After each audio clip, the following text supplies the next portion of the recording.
Welcome to Frameworks. This is a place for coaches who want more than just reps and sets. We dig into the principles, philosophy, and stories that help you coach with clarity, design with purpose, and to keep chasing mastery. This episode kicks off a 3-part series where I'll break down how coaches design programs that actually work over the long term. So over the next 3 episodes, we're going to zoom out and then work our way in. But today is all about the macro, how to build long-term plans and the long-term story of a client's training program. Next, we'll hit the meso, how to structure cycle progressions and the rhythm of adaptation. And then we'll finish with the micro, where we'll zoom into the details, things like daily design, exercise selection, tempo, sets, rest, all of that good stuff. And when we think long-term, 3 big things happen. Number 1, we connect our clients to months down the road. They stop obsessing about instant results. Number 2, your design process becomes smoother. Cycles transition logically, weeks flow seamlessly, and sessions build on one another. And finally, you build a program design system, one that leads with intention instead of reacting week by week. So let's get into it. Smarter coaching can mean a lot of different things. Relative to this conversation, when I say smarter coaching, all I'm referring to is thinking more long-term, thinking about being more proactive and not reactive. Also, when I talk about macro cycles, and that's what we're talking about specifically today, there's no, tried and true, like it needs to be X amount of months. Sometimes you'll see a macro cycle that's 4 months, 6 months, 12 months, 2 years, and sometimes even with like an Olympic athlete, you'll see a macro cycle that's 4 years. When you build a macro cycle, just think in your head, I'm reverse engineering from an aim that I'm trying or attempting to get to with my client. So for purposes of this conversation over the next 3 episodes, when I talk about long-term planning, I'm talking about 12 months. And I found that 12 months is a really nice amount of time where it's not too short, where we're just focused on the next few weeks or few months, and not too long where we can't really see it into the future. Because a lot of this conversation is wrapped around connecting your clients to those outcomes and bringing them in as a part of the process, that reverse engineering process. It actually makes sense logically for a lot of coaches. Let's say that you're bringing on a client and your clients all sign a 1-year contract to work with you, which I highly recommend, especially since we are doing a lot of front end work, or we should be doing a lot of front end work to onboard a client. You just want to make sure that you're not churning clients after 1 or 2 months, because all that work is going to be for naught when it comes to like return on investment on that time. So a 1-year macro cycle actually works really well if you are bringing clients in and they're starting with you and they are committing to working with you for a year. You're essentially laying out that game plan or that roadmap initially over, this is what this year is going to look like that we've committed to work together. Okay, so when we do this, when we actually zoom out and we start building these long-term macro cycles, this is where we stop reacting and we actually start leading in program design and leading in what the plan is and where we're trying to go. It's where you zoom out, where you build direction and connect your client's day-to-day training to something much bigger, something more long-term. Okay, so those specific goals, we'll chat about that later in the episode, but you have to determine what that aim is for each one of your clients. If you can't tell your clients the story of where they're going over, for purposes of this conversation, the next 12 months, you're not really programming, you're just writing workouts. Framework number 1, the first thing that we have to do is we have to define the story. Every client that you work with is a brand new N=1. They are unique. You've never coached that individual before. So your first job is to understand the story you're about to start or embark on together. Okay, so when I talk about this whole concept of every client is a brand new N=1, that just brings out the individual differences in every single person that we're going to work with. You've probably worked with a client like this N=1, but you haven't worked with this client specifically. So you don't know exactly how they're going to adapt. You don't know at this point when you're initially bringing them on what they enjoy, what they don't enjoy, what all of their experiences are. You're going to have to really dig into those things and understand them. So at this point, what we have to do is we have to determine a few things. Okay, and I'm going to be really broad with these, but we'll get a little bit deeper into what I mean by these 3 points. Number 1, you have to understand who they are right now. Okay, so you have to understand who they are, where they're coming from, And that includes their experiences and what they've done to get to where they are today. Number two, we have to understand, or we have to discern with them, who do they want to become? So when someone comes in, they have goals.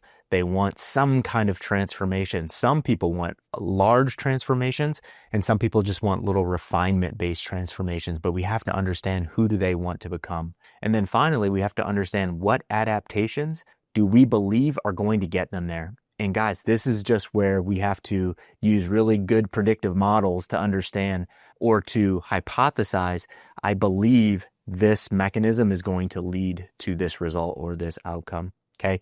So when we connect our client's future to today and where they are today, we start to create some buy-in. And then we can start to really build that roadmap with these clients and talk about what it might look like to eventually get them there. So over these 3 episodes, I'm going to talk about what it means to implement each one of these frameworks. And I'm going to talk about it relative to using our software, CoachRx, because we quite literally built our software to help you, the individual design coach, to coach folks through this entire process. Okay, so the way that we built CoachRx in terms of, understanding and identifying where someone's story is or where they are right now, we do this in 3 distinct areas. So we intake clients, we consult with clients, and then we assess clients. So you can build your system however you want to build your system, but we've found that intake process, or that onboarding process, works really, really well in understanding exactly who people are, who do they want to become, and then start to build that roadmap of actually getting there. So each stage exists to clarify that story. So we're going to start with the intake form. So with the intake form, we're going to gain initial context that sets you up for a successful initial consultation. This is where you gather background information. You start to talk about things or gather information like goals, schedule, what do they enjoy, what do they not enjoy, their experience level, and some lifestyle factors as well. The goal here isn't to be super exhaustive. Remember, the goal is to simply set you up for a successful initial consultation. And that brings us to our next stage, and that is consultation. This is where you gain deeper context. You uncover motivations, mindsets, and barriers, and you start to really understand the why behind the goal. And for some of us, we just start to identify what the goal actually is. And the power of consultation is that it's a wrestling around why someone decided to hire you. Why is this client at the place right now where they're working with you and they want you to help them get to where they want to go? But in that process, we're almost determining together, is that actually where they want to go? So we have to ask some really good questions. And that's why we built out consultations inside of CoachRx. And when we did this, we built out default consults that coaches can use, so you guys can use, that we've built out in our education system, or you can just go ahead and create your own consultation templates as well. So we just want to understand experiences again and dig deeper into those experiences. We want to understand what someone's doing on a day-by-day basis. And then we want to understand, things that they find important, things that we call like priorities and values. And the reason why we need to start identifying those in this moment is our job as fitness coaches is to start connecting, those priorities and values to fitness and how fitness can raise up the things that they already see to be important in their lives. The next part of this initial process is assessment.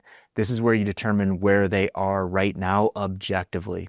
Okay, so this is extremely important because it's a starting point. Something that we have to ensure that we're always doing as coaches is proving progress. We have to show people that we're actually moving them forward, because if we don't, we're going to find ourselves in a situation where we're just like giving people random workouts and we're just kind of like hoping that they enjoy them, and we're kind of hoping that they get better, but we don't really know what better means. So we have to have an assessment process or an assessment protocol. So the way that we lay this out is we lay this out in body and move and work. So we want to understand body composition, movement capabilities, and then work capacity as well. Okay, so we can learn how they move, what their current capabilities are, and what their biggest opportunities for growth might be. So when we do this, we just take them through this process, and we've built this right into CoachRx as well, just to make it a really seamless process for the coach to understand, hey, here's my assessment. Here are some, just initial points. It doesn't have to be overly exhaustive, but it's something that's really simple and easy and not too time consuming, so you can revisit, retest, reassess. And then finally, we have to ensure that we have a clear understanding and agreement on what their goals are. Okay, so that's why we've added the goal section. Just go in and fill that out based on the intake form, based on the initial consultation, based on the context that we have in the assessment. What are their top goals? So I wouldn't get overly granular here and, plug in like, they want to back squat 155 pounds one day, or they want to do this. If that's really important to them, yeah, plug it in. But just put like the top 1 to 3 important goals in this section. And then you just have to make sure that you're updating, what is their training schedule? What days have you agreed that they will train on? So you just want to update those things, because when we get into the actual cycle by cycle design in the mesocycle build, we just need to understand, what days are they available to train. And all of these things, they set the foundation for everything that you're going to do moving forward. So it's really important just to take the time and do this with every single client. Okay, so do this with every client, and then you can build this in your coaching system. Framework number 2 is the concept of planning in seasons, not just cycles. Okay, so we're really zooming out in this conversation and talking about, what is this person actually doing over the next 12 months? And I think where most coaches fall into a trap is they think in weeks. Some coaches, unfortunately, think in days or even exercises, but a lot of coaches think in weeks. When you start thinking about seasons, okay? And this sets our brains up to be really patient in terms of adaptation. Okay, so, if that's just like a client having a bad training session and then coming to you and saying, hey, we need to burn this entire program down. This isn't working. It's like, no, let's be patient and let's give it a week. Let's give it 2 weeks. Let's give it a cycle and see where we're at. Okay, so let's start thinking in seasons, not just weeks or even cycles. Okay, so when we understand this and we start thinking about, program design in seasons, the natural macro rhythm of the client's year starts to really come out. Okay, so a season represents a distinct chapter in your client's long-term development. Okay, it's long enough to create adaptation, but it's short enough to stay really focused and say, hey, in this season, we're focusing on this particular thing. Each block or each season should carry a very clear theme that builds upon the last. Okay, so now we're talking about 12-week long-term plans or macro cycles. When we start thinking about seasons, I want us to think about breaking those seasons into quarters. Okay, so there's 4 quarters in a year and there's 3 months per quarter.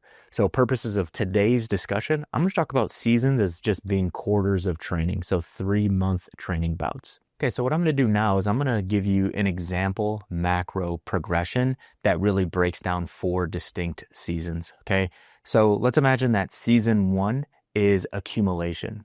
Okay, we did an episode prior where we talked about phases of training and really defined and dug deep into that. So if you haven't watched that yet, I highly recommend after you finish this, go and take that episode in and really understand these different phases of training.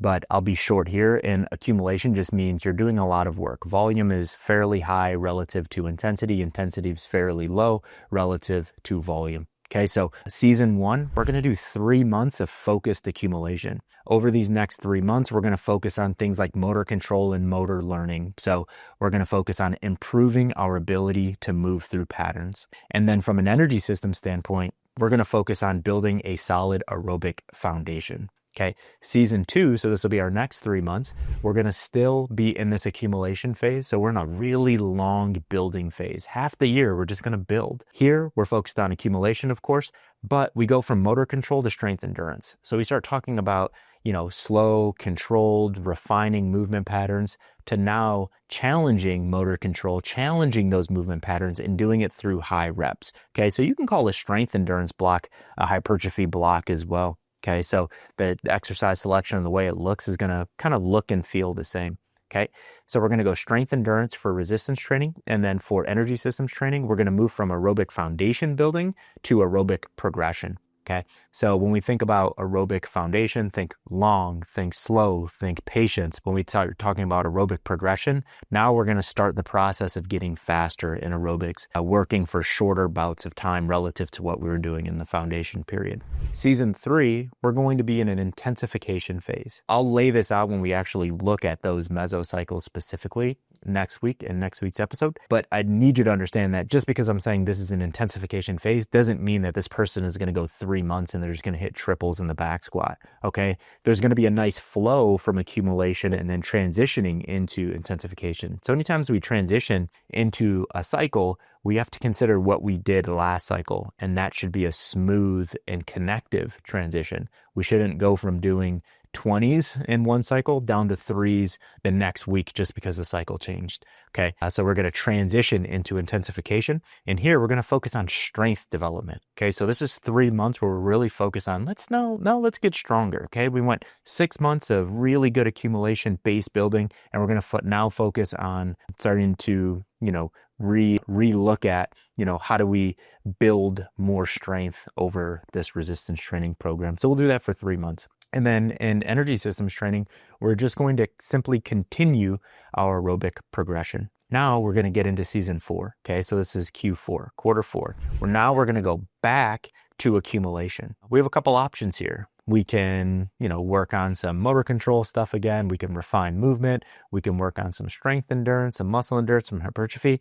But what we're going to do here is we're going to go back to strength endurance. Okay, so when we start to lay out the program design, we'll look at how this changes, but we're going to go back to strength endurance, and we still want to continue to build on the volume that we accumulated in season 2. And then when we get to energy systems training, now we're going to start doing some real aerobic capacity work. So essentially all that really looks like is season 1, we built the foundation. Season 2, we now started to progress in aerobics. Season 4, we continue to progress in aerobics.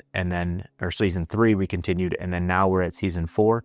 Now we're going to really go pedal to the metal. And now we're attempting to increase our aerobic capacity. And this will make a lot more sense when you see the mesocycle and then eventually the actual program design and how we can kind of, have doses or exposure to almost everything. And I think that the reason why I'm pointing this out is because I think it's really important that we understand just because we're working on aerobic capacity doesn't mean that we're not doing any easy aerobic work. That will definitely also be in season 4 as well as season 3 and season 2.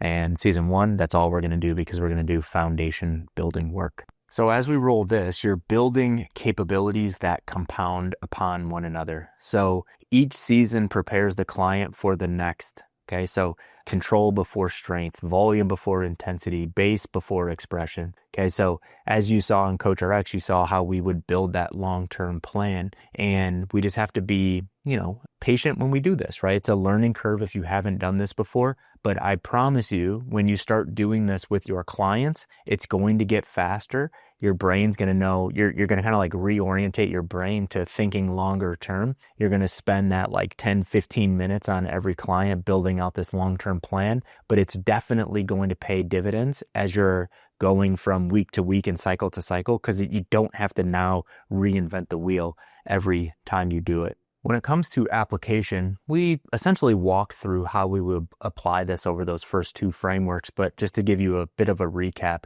Number 1, you have to identify what season of training your client is currently in, okay? What's the next adaptation that they need to earn, okay? And, this may have been obvious, but that entire, macro cycle, it needs to be leading to something. So whatever that goal is, or whatever those goals are that you identified, those top 1 to 3, all of your training for the year should be pointing at those goals. If that goal is important enough, or if those goals are important enough. If they're not important enough, don't write them in there. Okay. So everything should be leading to those goals. Okay. So we're constantly and consistently looking at and trying to understand what is the next adaptation that we need to earn to get us closer to that goal. And then how does this next session fit into their 12-month story? Okay. So everything that we're doing, every training cycle, every day of that training cycle, it should be leading you to that goal. Okay. And then can you explain the why behind the next 3 months in one sentence? Can you explain that to your client? Because a big benefit when you put this together is that you should share this with your client, because it connects your client to the exercise and the design that you're laying out for them. That builds a lot of trust. It shows that you're competent, and it shows that you care about their success. And those three things are how you build trust. Okay, so let's make sure that we're actually sharing the why behind all of these things with our clients. And you can do that really simply in consultation, right in CoachRx, however your client will receive that best. So when you coach with a long-term lens, you move from reactive to proactive. You stop chasing a good workout and you start creating adaptation and thinking about long-term adaptation and how am I helping my client over the long term, not just trying to get microwave level fast results. So that's the macro layer, and that's the foundation of program design. It's where clarity, connection, and purpose begin. We start to think about those things, and it's challenging if you haven't done them before, but I will challenge you to start doing those things if you haven't done them before, because it's going to completely rewire the way that you design training programs. And the next episode, we're going to dig a little bit deeper, and we're going to talk about the meso portion of this. So we're actually going to get into those cycles specifically. We're going to talk about, okay, it's an accumulation phase, motor control, and aerobic foundation are the goals, but what does that actually mean on a day-by-day basis? And how do we actually split up those, 3 cycles that are within a particular season? So hope you enjoyed this episode, guys. As always, please comment with any questions that you might have. And please, please, please share this with at least one coach that you think this might be beneficial to. Until next time, have a great one.